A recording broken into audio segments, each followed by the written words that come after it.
ladies and gentlemen, this is Trisha with Insectopia, here looking at another insect.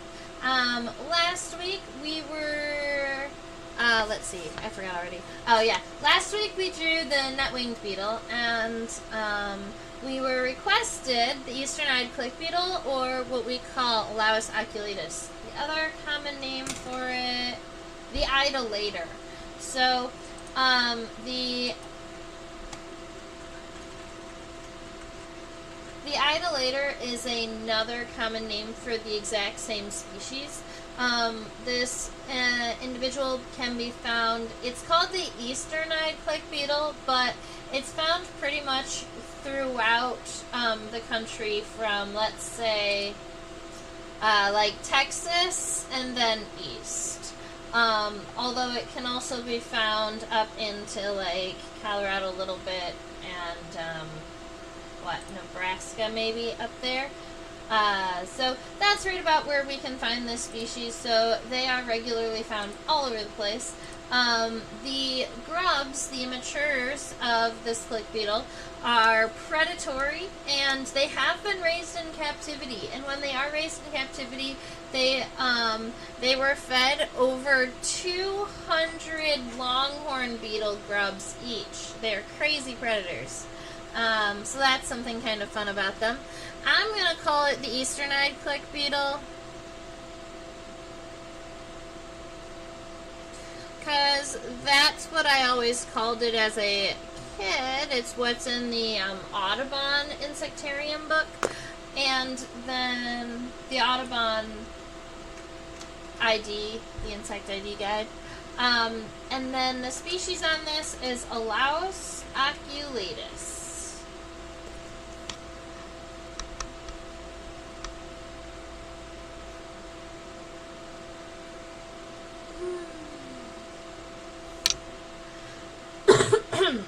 So, this specimen, oh, I forgot to go and get the ruler. I don't have a ruler with me today. What I can do is I can measure it from the front to where it is, and then we'll move the specimen over, and then we'll add the two numbers together. Let's do it that way. So, from the front of the head, we're going to go to the end of this spot so that I know where it is.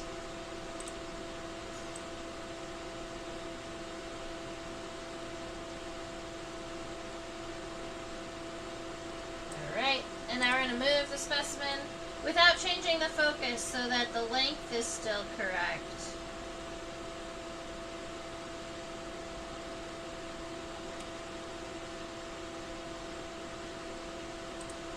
We got this.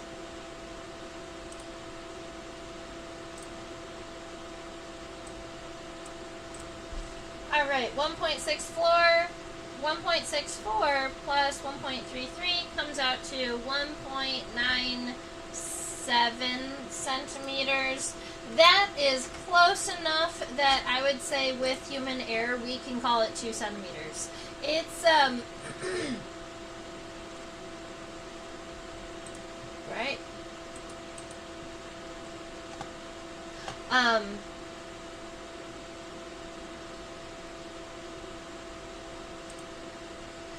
Yes. Alright, so it's a pretty decent sized longhorn beetle, or click beetle. And compared to the rest of my click beetles, it is, I think, I've got only one that's larger than this species. I collected this one. I know you guys like the label information. This one is actually from Michigan, from Romulus. So it looks like I collected this one here in 2011. And I was looking at the click beetle from all directions, and I'm thinking we draw it from the top, because then we can see the cool eyes from the top, and then we'll turn it over when we're drawing the legs, because when these click beetles are walking around, you can see the legs outside of the body. The legs are long enough, so we'll draw it from the top. I'm excited you requested this beetle because all of these white spots, like the white that's around the false eyes, and all of the white spots on the elytra, those are not colored spots. Those are actually hairs. And some people call them scales. But we had that conversation last week about the differences between hairs, and a scale is just kind of a flat hair. So we'll have to zoom in and check them out after I find my pencil.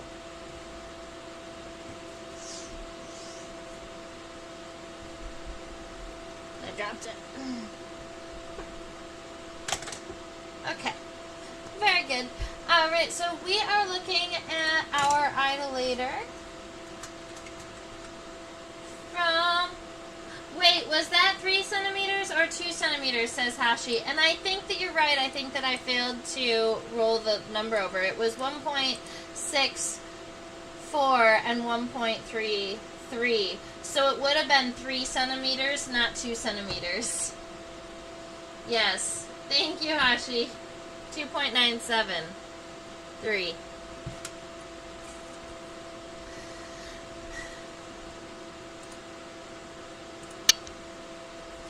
Alright, here we are. I'm going to give myself just a little bit of room ahead of it because also they have these really cool pectinate and, not pectinate, they have these really cool, maybe we'll call them serrate antenna. We'll have to look at them.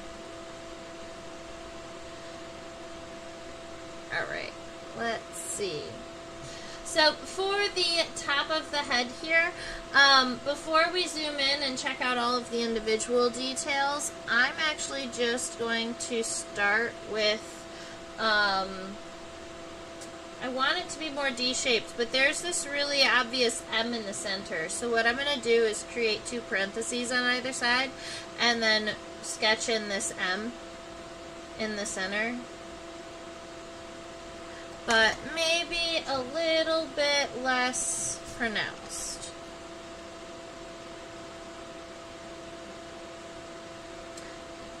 I've been hearing reports from students around the country that bugs have been out and about. I've heard the people have been seeing bumblebees flying around and stuff.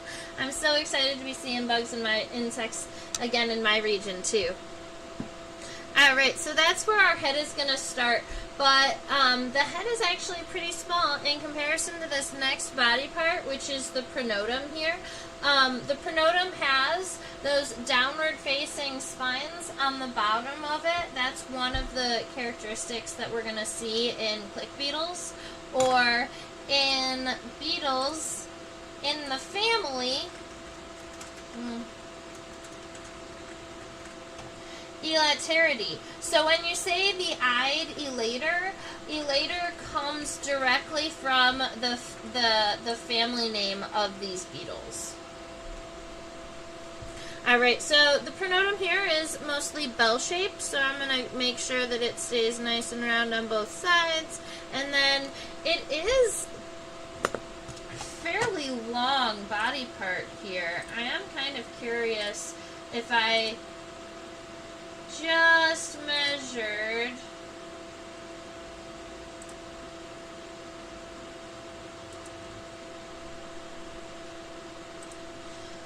so we are still in a space that we can measure this. The length of the head, the width of the head here from the top to the bottom is 0.1 centimeters, but then the pronotum itself is 0.85. So this piece here is going to be 8.5 times longer than the head, if you want to do the math on that.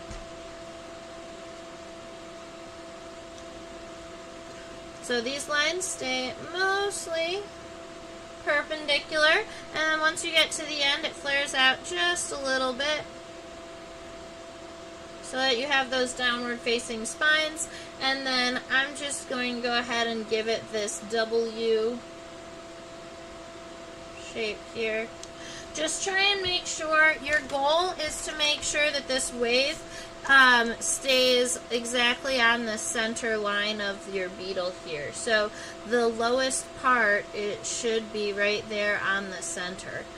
Sometimes it's easier for me to start from the center instead of going from left or right. Alright, let's scooch down and look at the elytra.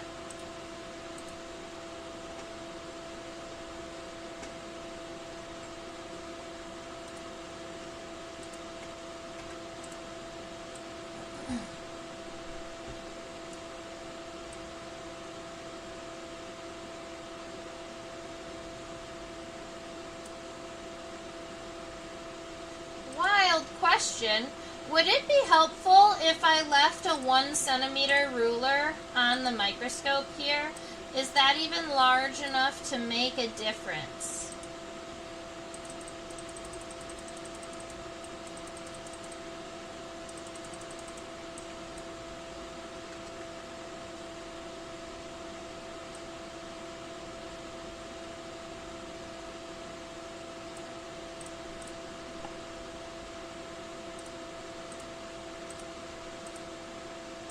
Okay. So, the elytra are super long, and they are primarily parallel to one another. They narrow slightly at the end, so maybe what I'll do is I'll pull the specimen over here and give it this white background so you can check out the overall, because our poor guy is so big that he doesn't fit completely underneath the microscope here.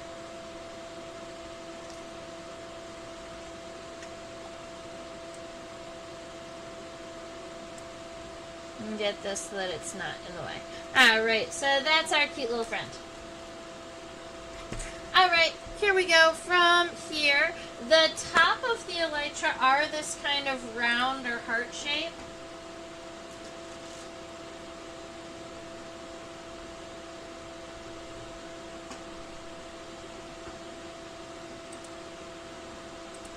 Up here.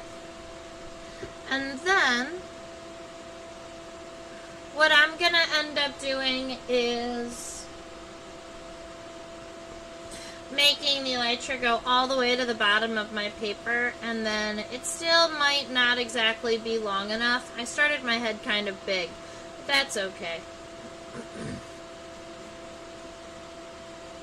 And then it narrows a little bit at the end. Alright. And that's going to be our light sketch where we start our click beetle from. We're going to zoom in on the head and check out some of the individual parts.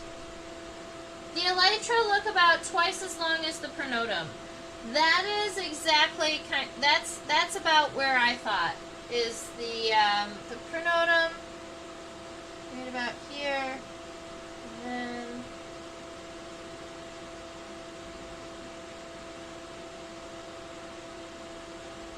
Yeah, about twice. Or you can do math. Alright, and now that we're zooming in, this 1 centimeter isn't going to do us any good.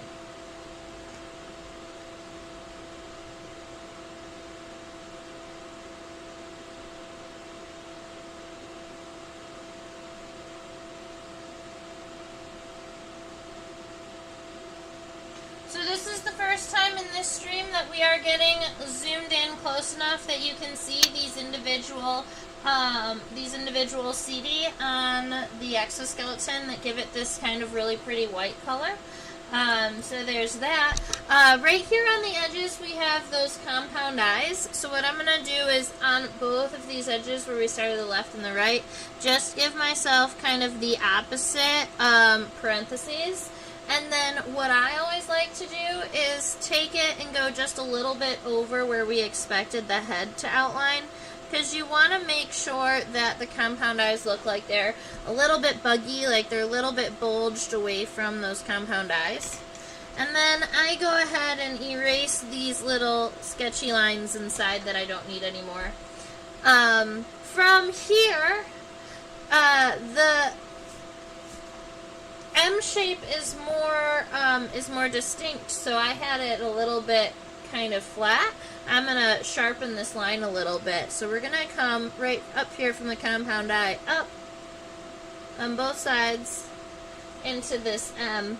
And the center of the M is still above the height of the compound eyes. That's kind of where I'm looking to measure my sketch here. And then along the bottom of the head, instead of it just going straight across, it's an upward angle with a little divot in the center. So it's going to kind of arch up, but then right here in the center, there's this little bit of a divot. It's not huge, so don't make it kind of too obvious, but he's right here. He happens. All right, I want to turn our click beetle and check out these antennae. They're really cool.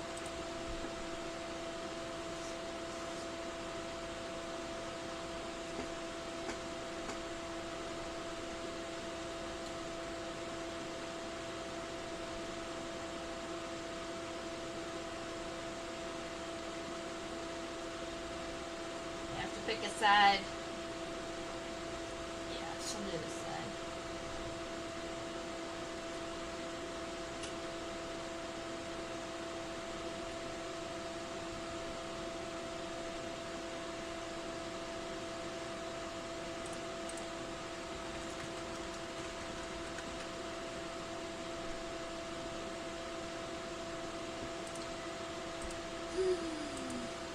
Alright, so we are looking at the antenna of our click beetle here, and I would definitely, I just looked up really quick just to double check, and we are looking at serrate antenna. So the plant world uses the word serrate too when you're discussing leaves, kind of a saw-like edge. And when you're looking at these antennae, they definitely do kind of have that saw shape on the edges. When this beetle has its antenna up and forward, those saw shapes are towards the outside, not towards the inside. Alright, so when we're sketching these here, because we're viewing it from a dorsal point of view, the antennae are going to be connected right here, kind of on the edge of these mountains here. So right up in front of the compound eyes. And then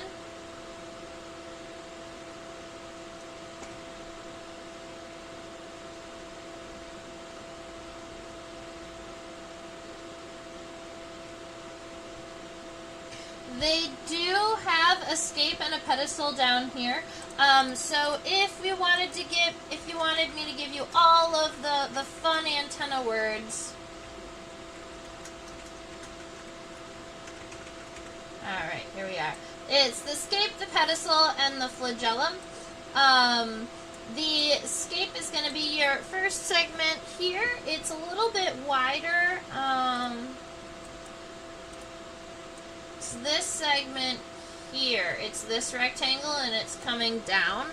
So on our sketch here, it's just going to be kind of this upward facing rectangle here. And then if we go to the next one, that little shiny oval, that's the pedestal. It's really, really small in this click beetle. So when we're looking at it, it really just looks like this, an itty bitty kind of almost oval or circular antennal segment. And what that does is that it helps the beetle have more movement in its antenna. And then we have all of the other serrate flagellum segments. Let me count them really quick for us. That is 1, 2, 3, 4, 5, 6, 7, 8, 9, 10. 1, 2, 3, 4. 1, 2, 3, 4, 5, 6, 7, 8, 9, 10. Alright, so we have 10 of these saw-shaped segments here. So 10 flagellum. 1, 2, 3, 4, 5, 6, 7, 8. And then the last two, 9 and 10, are right here at the end. They're kind of almost in an more of a raindrop shaped segment, and when I get there we can zoom in on that one and draw it a little bit better. So when I sketch this type of serrate antenna, my goal, so you want the the outside to be all connected, and then the, how do I explain this? Here, I'll draw it. So I'm going to first give myself one line here. This is going to be kind of the length of my antenna. It is about as long as the pronotum here. So if you take the pronotal length, that should be about right. And then they're all going to connect along this line, and then the serrations are going to go towards the outside. So it's going to look like this. We've got the first one here, comes out above, comes across that line, and then kind of serrates up and then comes back. And then when we start the next one, we just have to make sure that it connects here. So it's out here, comes out. You've got this serration, and then when it comes back, it comes back narrow so that you have that little spine guy. And we're going to do that 8 times. So 1, 2, 3, 4, 5, 6, 7, 8. Alright, and these are probably, I'm drawing them too big, just to give you an idea. I believe that in real life these antennae are significantly smaller, a little bit narrower. I have just zoomed them in my head on accident. Here, let's see. 1, 2, 3, 4, 5, 6, 7, 8, 9, 10. Yeah, that's right. And then this last segment here, let's go check it out.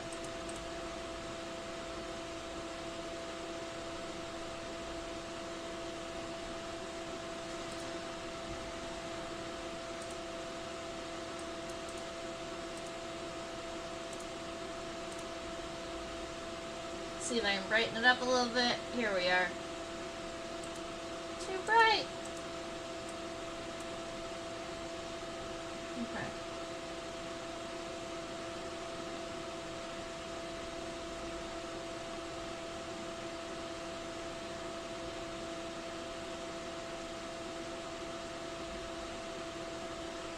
Alright, so this is the last antennal segment.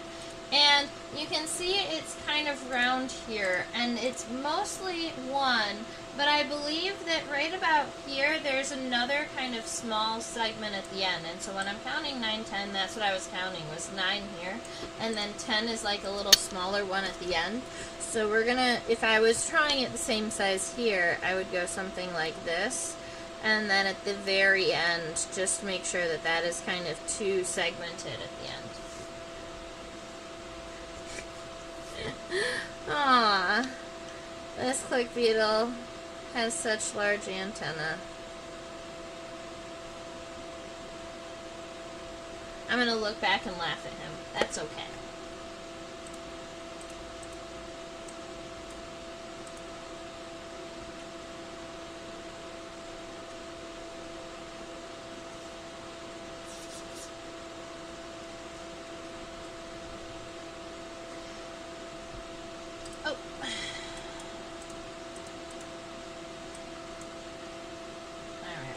Doesn't need to be that bright anymore.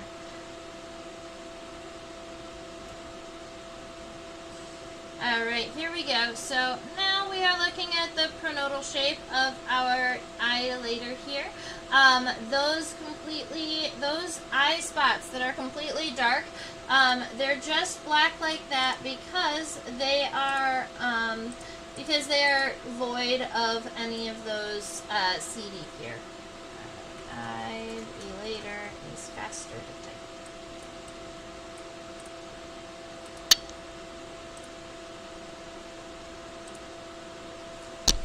Alright, here we go. So we're looking up here at the top of our friend.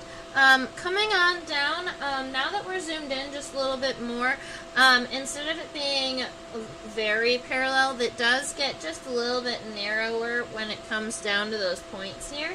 So I'm going to go ahead and add that in. Let's see, so it's going to come out.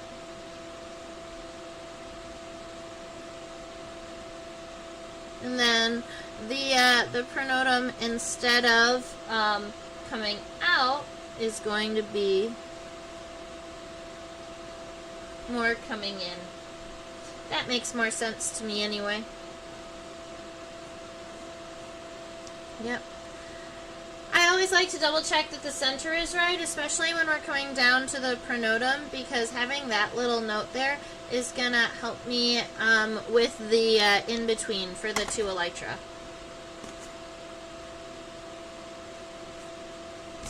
Alright, we can also kind of use that to add our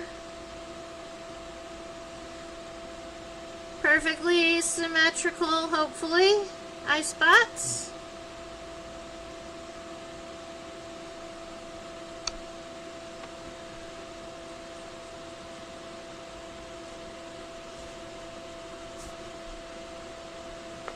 Let's go zoom in and check out those hairs around the eye spots.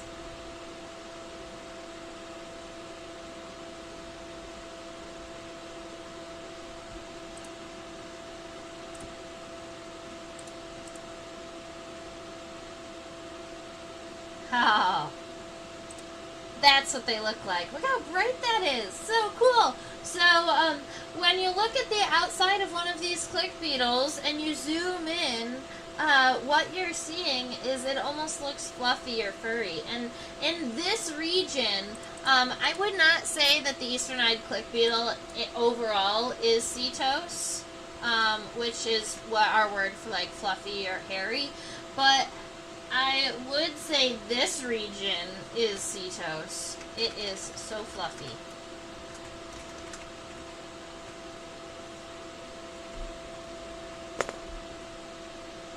Beautiful. Alright, that's what I wanted to show you.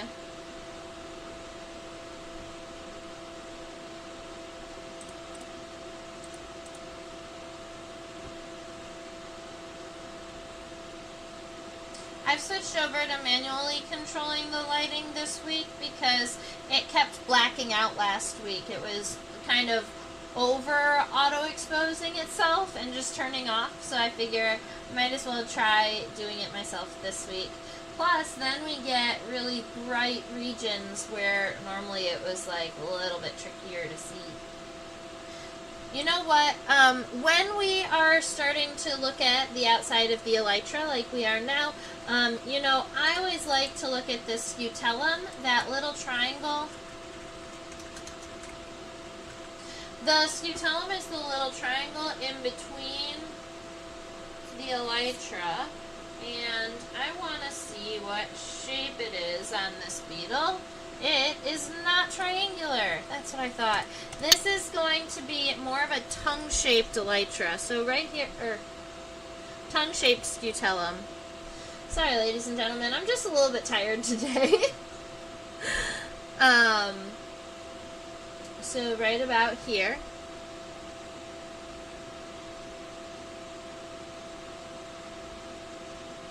Got that little tongue-shaped scutellum. And because we're all zoomed in here now, you can see that there is this separation in between the pronotum and the elytra. So I'm going to start right here. I kept the scutellum separate from the pronotum too. So I'm going to start my elytra and go parallel to those lines, but I'm not going to, I'm going to try my best not to touch and just go out this way. And then the inner third, I'm going to just darken because that's where your connection point is going to be. So right about here. And you can see through the rest of it.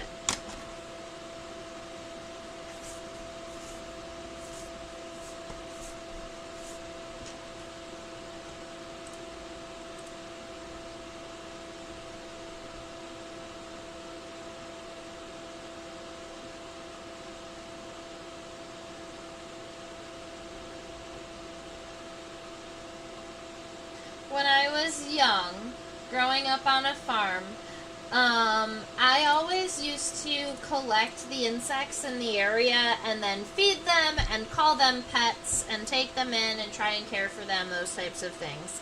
And one of my longest lived pets was an eastern-eyed click beetle.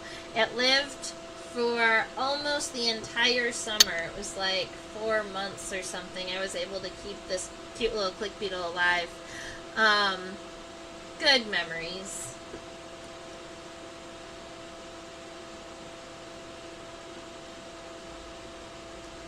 Sorry, cat.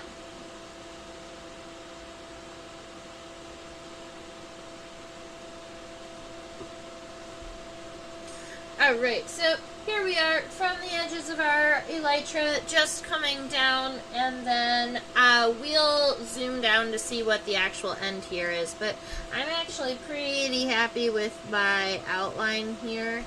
So I'm just going to darken it all the way to almost the bottom. I am narrowing my elytra a little bit because of my pronotum kind of got narrowed. Wanted the elytra to follow suit.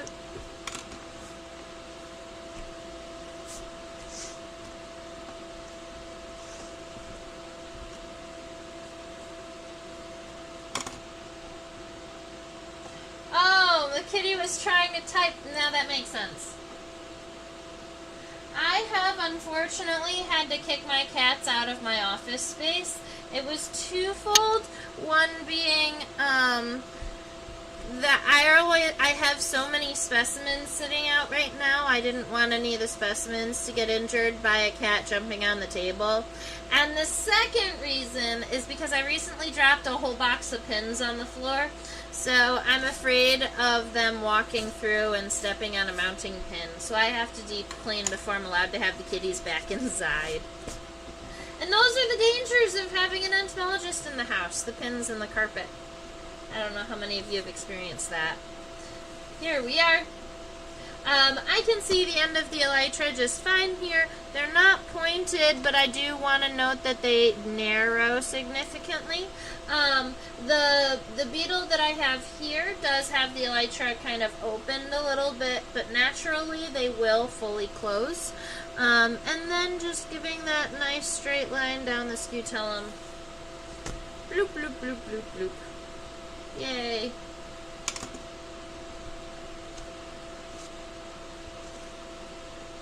He's kind of cute.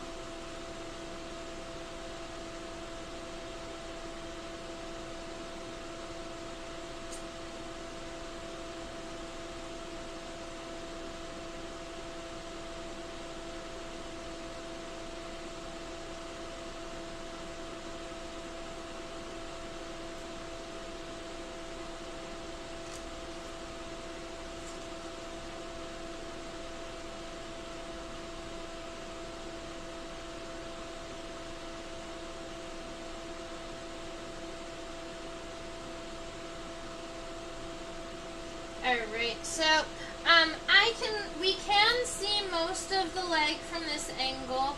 I was trying to find an angle we could see the entire leg from, but because of the way that the tarsal segments bend, we're going to have to move the specimen just twice. We're going to look at the femur and the tibia, and then we'll shift it to look at the tarsal segments.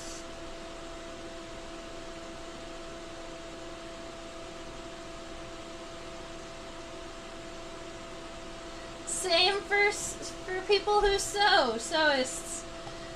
That makes sense.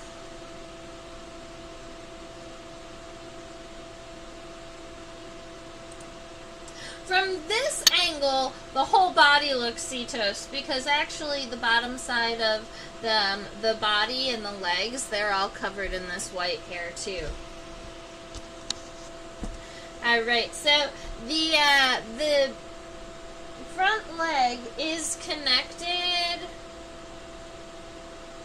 to the coxa right about here. on the inside, so more like right around here. Yeah. Let's see. So this is about where the front leg is going to be connected, and if our beetle is reaching forward, the femur is going to be coming out right about here, kind of right next to this eye spot.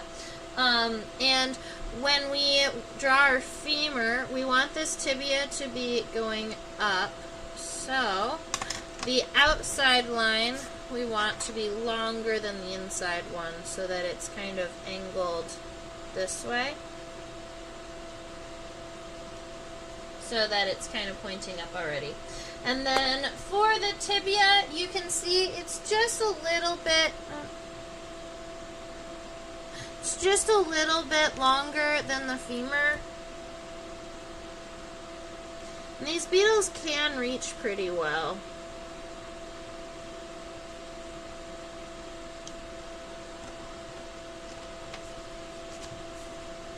This beetle's antenna and legs just want to be really wide. Like, it wants to be a strong beetle, is what it keeps trying to tell me.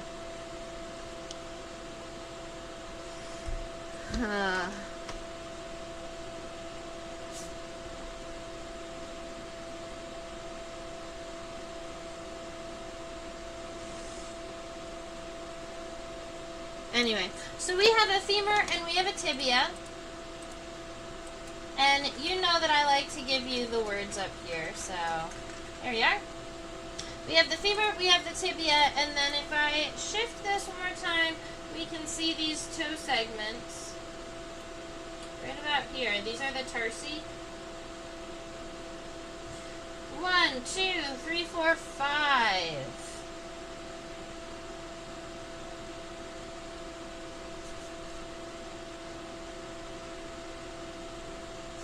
These are a tiny bit trickier to see, as it turns out. I'm thinking that if I use the computer to zoom just a little bit and increase the light a little bit. Oh, I have to turn this off for the light to change. That maybe it'll be a little bit easier to see. That's overexposed, but you can see the lines better. So we're gonna let it sit like that. We've got 1, 2, 3, 5. 1, 2, 3, 4, 5.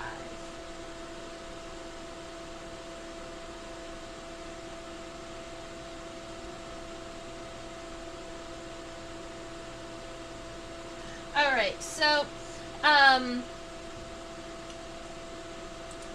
there's something that I'm noticing here. So, alright, the first tarsal segment goes from here to here, so that's 1. The second one is here. The third one is here. This one that looks like 2 segments, that is tarsal segment 4. What looks like, what's making it look like it's separate here is actually a row of hair, row of spines, or not spines. They would be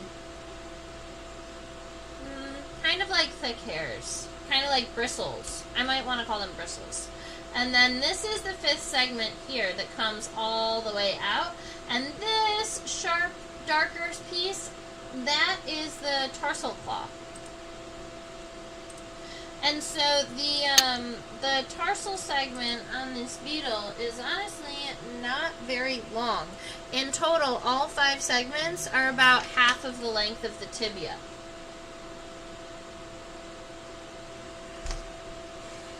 So they all seem to be very... the first one is mostly rectangular shaped, but the remainder ones, the next 3 at least, are kind of cup-shaped in that they are round and they kind of stack into one another. And then that last one being narrow at the base and kind of round at the end with some tarsal claws. And just making sure that that is about half as length of that tibia. Make the first segment just a little bit more narrow. See, my click beetle is trying to be a beast. That's alright. So we've got femur, tibia, and tarsal segments. Let's go look at the middle leg.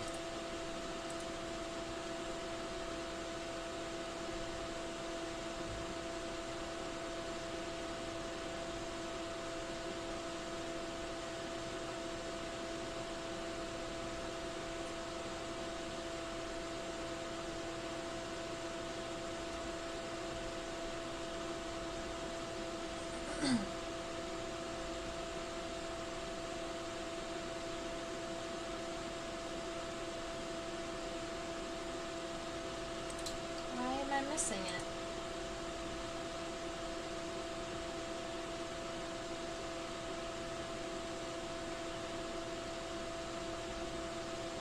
There we are.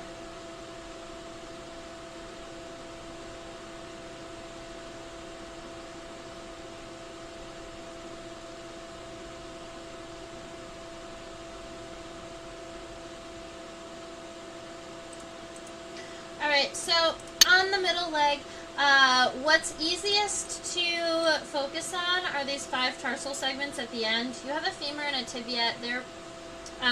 They're pretty kind of, I guess, like average shaped femur and tibia, kind of long and rectangular, more rounded on the bottom than at the top.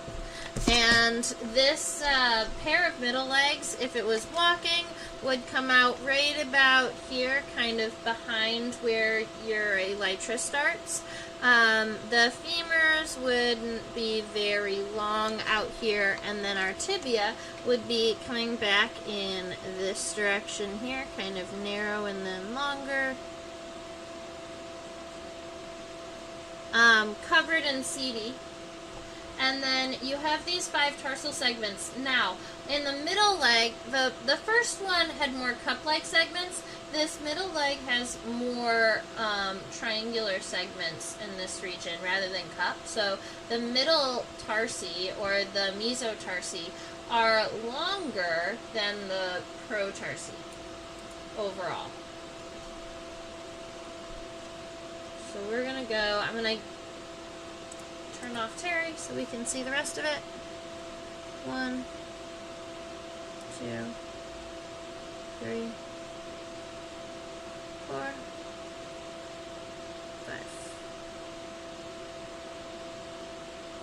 5. Alright, so we have a middle leg. Then our hind leg.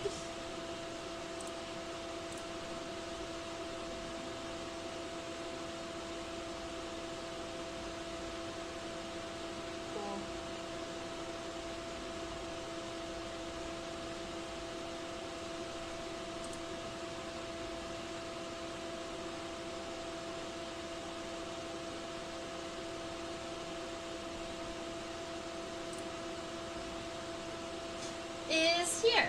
So you can see that it's connected to, it's pretty cool because you can see the separation between the thorax and the abdomen from this view.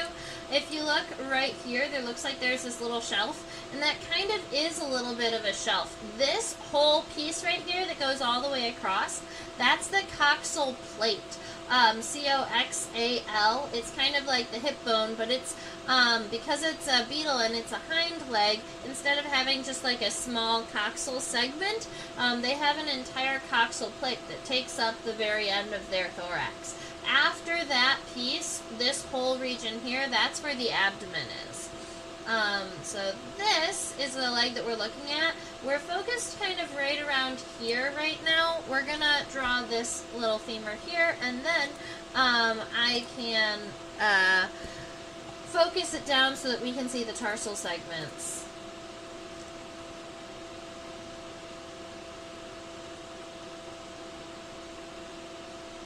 Insect pins are mostly magnetic. Not all of them are, but some of them are, and so magnets definitely help. And I do have these, like, essentially magnets on a stick around, but I've always thought it'd be nice to have one of those really big magnets that they put in like a garage to pick up screws. I think that that would be helpful. Oh, it's okay, Susan. Welcome. Alright, so our femur, this is the meso, this is going to be meta, it's going to come out right around here. So the femur of the hind leg is going to be coming out right around here, around the middle of the elytra, and it's going to be coming out angled mostly down. So that's our femur. Our tibia, if I focus down just a little bit, you can see it is kind of narrow at the top, a little bit wider at the base.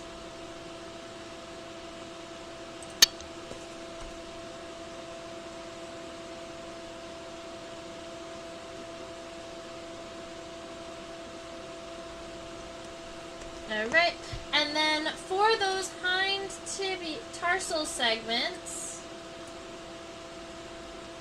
funny enough, these tarsal segments from this angle look a lot like the antennal segments. They look serrate, connected on the top and sawtoothed on the bottom. Those sawtooths are going to be really helpful for this beetle when it is walking forward, because it can push off of those pieces, but that's because we're viewing it from a lateral point of view. When you are looking at these tarsal segments from the top, these are going to look triangular. So they are wider at the ends than at the front. So what we're going to do is we're going to draw this first one is kind of rectangular here. But then 2, 3, and 4, those ones that are serrate, they're actually from the top are going to look triangular. And that, and they're a lot smaller. I just drew them big to make a point. But let me go ahead and fix that for myself. 1, 2, 3. Alright, so the long rectangle, the 3 triangles, and then this raindrop shape with those tarsal claws. And that gives us a hind leg.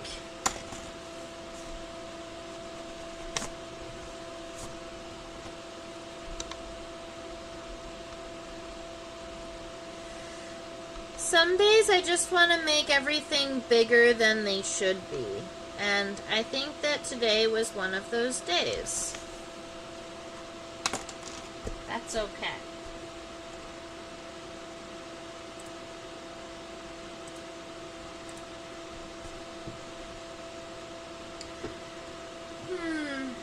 Alright, so where else do we want to look at on our click beetle? I always like to look head on. Click beetles, as adults, are going to be feeding on sugary, yummy plant juices, so they like to find themselves sap or nectar to drink on when they're adults.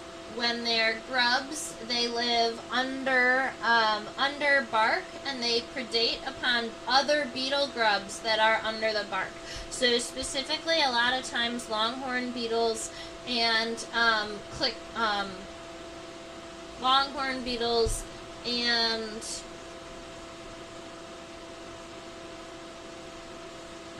jewel beetles, buprestids. So this is what he looks like head on.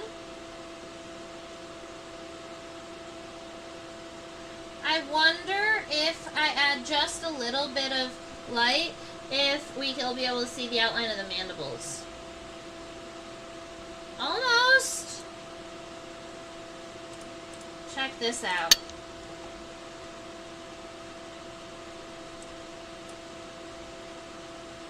So if we look right about here, that is a mandible. From here, down here to this point, and then back over, that's its left mandible, since we're looking at it head on. And this one is right here. And at the end, it almost looks like it's like there are 2 dentations, or 2 points at the end of the mandible.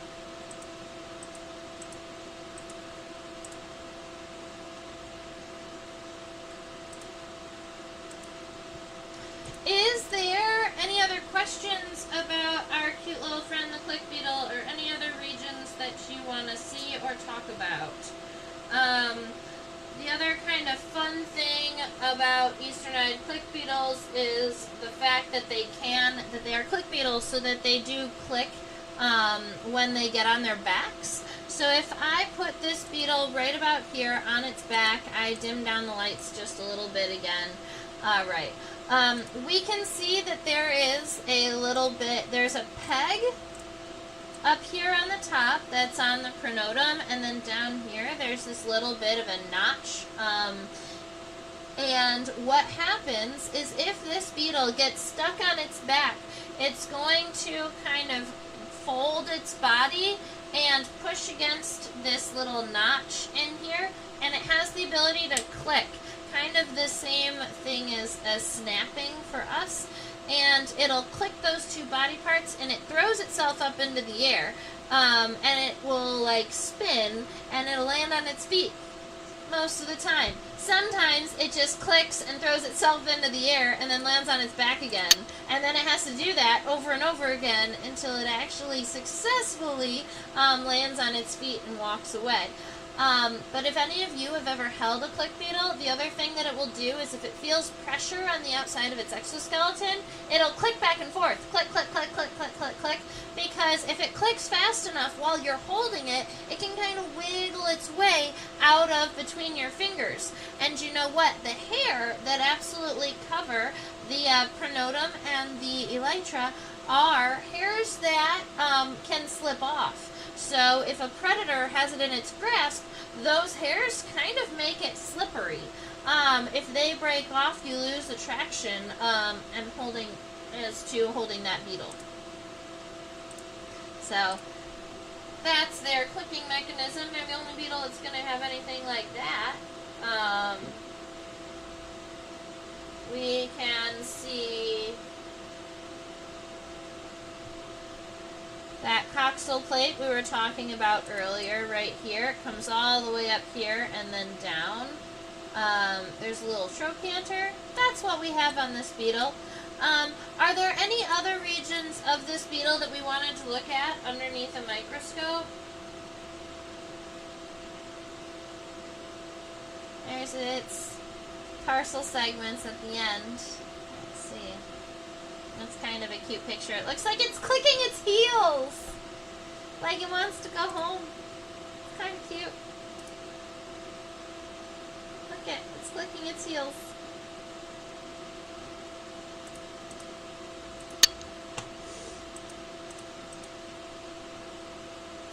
Alright, I am going to put the labels back on the specimen.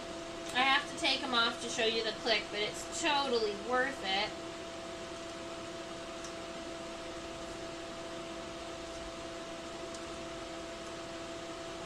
Okay.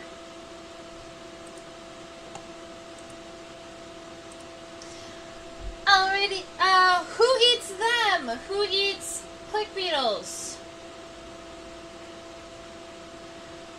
Hashi asks a good question. I would assume primarily birds. I don't have 100% on that. And plus they're in a large range of habitats and environments. But in my region, in Michigan, I would assume their primary predator would be birds. And especially when they're immatures, when they're grubs under the wood, they are called wireworms, and I assume woodpeckers would eat them.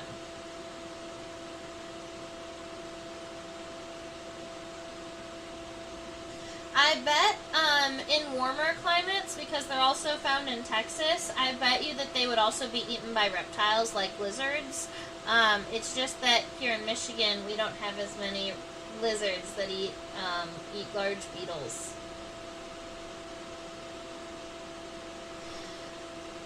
Alright, so that's no problem.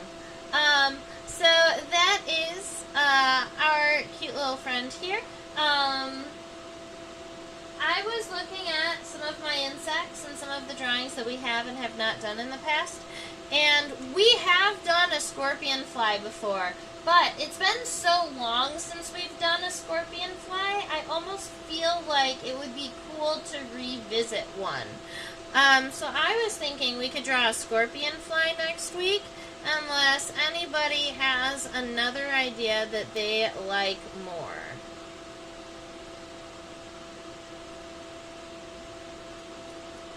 You'd need some good draw strength to crunch them. Exactly. Awesome. So, way over here, this is your reminder that I teach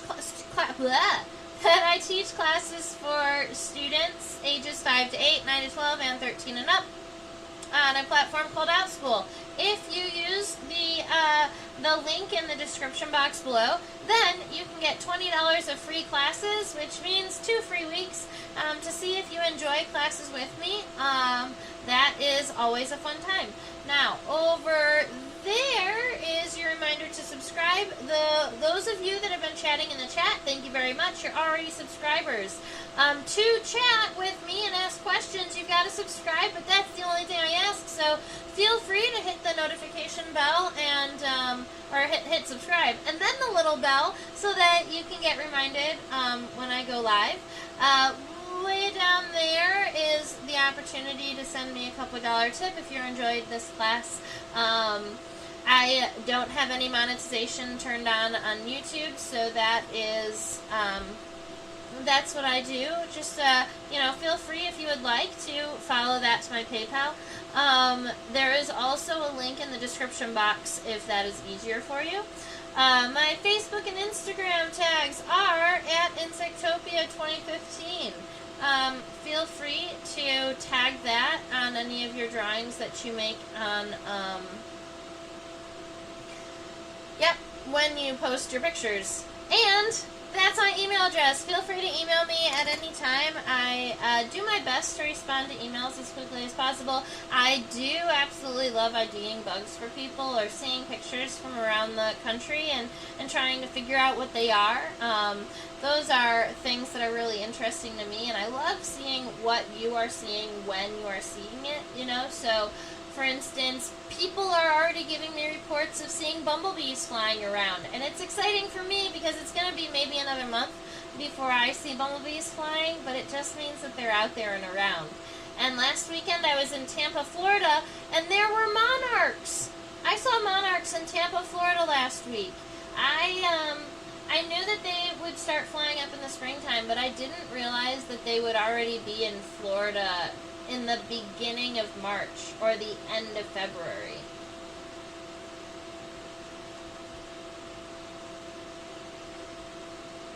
Susan says, ooh, scorpion flies are so cool, and Ivea says, nymphalidae? Question mark? You know what?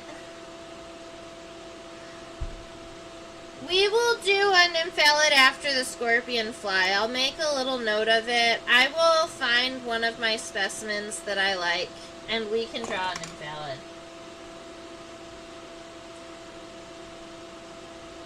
Ashley is going to the desert next week. That's exciting. Are you going to Arizona, the Sonoran Desert?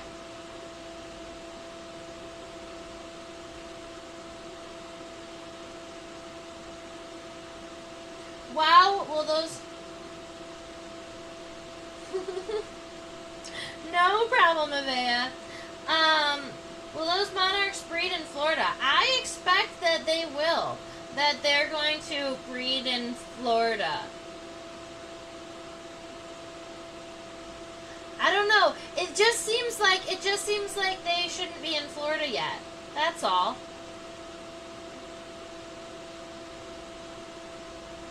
Ooh, Matthew, thank you for hanging out with us. A water strider would be really cool too if you have an illustrated one already. You know what? Let me look at my hemipteran collection down here really quick.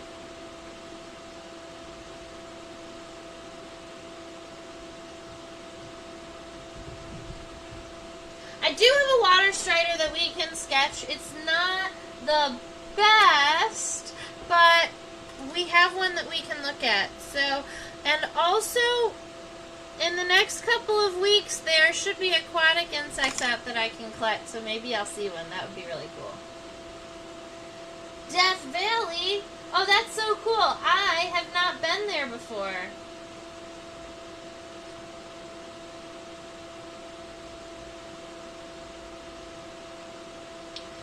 Oh, I need to go rewatch that really cool stream insects video. Yeah, that was a really fun day. I really did enjoy that. And you know what? We can do we have some cool days coming up too. Here's the thing. I'm traveling to Richmond, Virginia. I'm driving to Richmond, Virginia tomorrow. I'll be there for the weekend. And after that, I have a couple weekends off of the traveling. So, it does give me an extra couple of days to fill. So, we might have some surprise live streams. That would be fun. Plenty of millipedes under logs recently. There you go, see? There's things crawling around outside. I've seen flies flying around. I have seen one or two moths coming into lights, but not a whole lot. Just at a gas station or two, I saw some moths come through. Look out for the pygmy blue butterflies. Alright, I will.